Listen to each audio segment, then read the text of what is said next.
So I was thinking, if you were, if you had a shipwreck or whatever, and you were stuck on an island, a desert island, with some guy from Mongolia or somewhere, or from Brazil, so you didn't speak the language, and you were stuck on this island, and you just swam ashore from a boat which broken, whatever, and it was just you and this one guy from Brazil or whatever, and you had no language in common, how would you survive? I mean, what would you do first? So you just swam ashore or whatever. It was just you and this guy, and you didn't speak each other's language, and you had to survive somehow. I mean, what do you do? So you are in wet clothes. Um,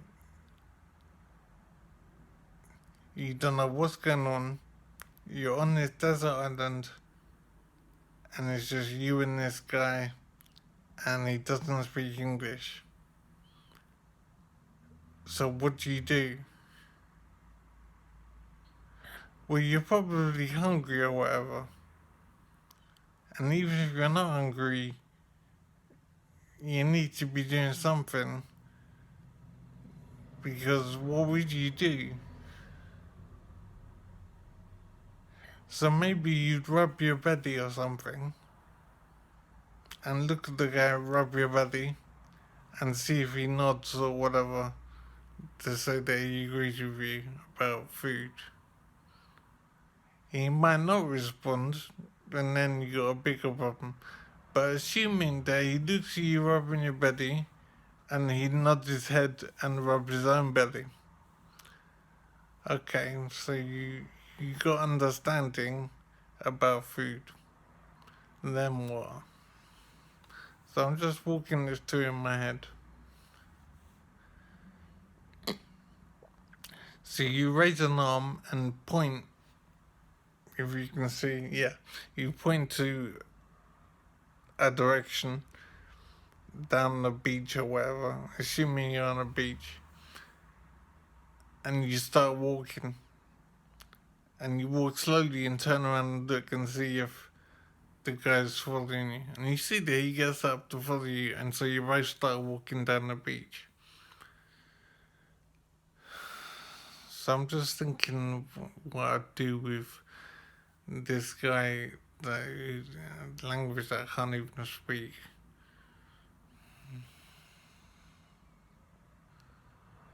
So maybe as you're walking, we see something that looks vaguely like a chicken, just off the beach or whatever. So I point at the thing that looks like a chicken, and then look at the guy and see what he says. So he turns to look the same way I'm looking at what I'm pointing at, and nods his head, and starts walking towards the chicken. So I start walking as well. So we're both walking towards this chicken, or the thing that looks like a chicken. As we get closer, the chicken starts fluttering away. So I start running sort of around to the side of the chicken to herd it.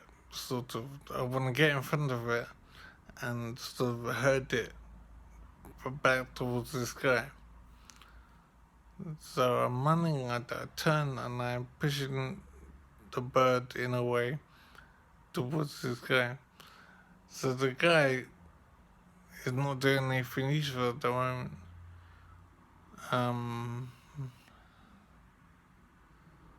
He's just standing there.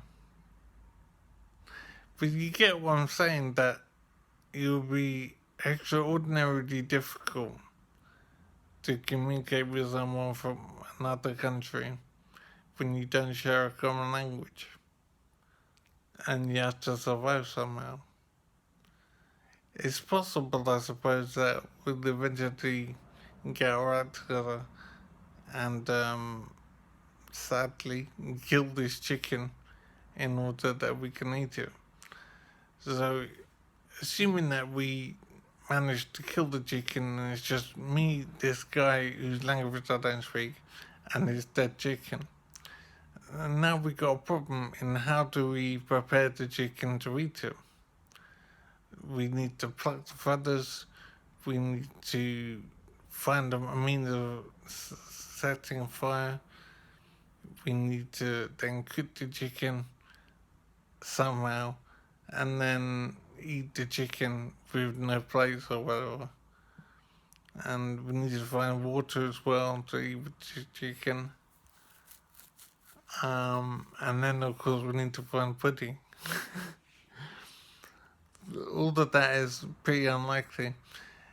The point I'm making is that it's incredibly difficult to survive with someone if you don't speak a language. So I am wondering how at the beginning of things, how the hell did we survive? How did we manage to eat and communicate and make any progress at all? It just simply doesn't make sense how life could be possible. It's just unimaginably difficult. And as I've said before, I think, where did we come from anyway? How did we exist? It's just completely insane. And if we were in a boat, who the hell built the boat? Where the hell did the boat come from? Where did our clothes come from? It's all impossible. And I just cannot get to grips with it.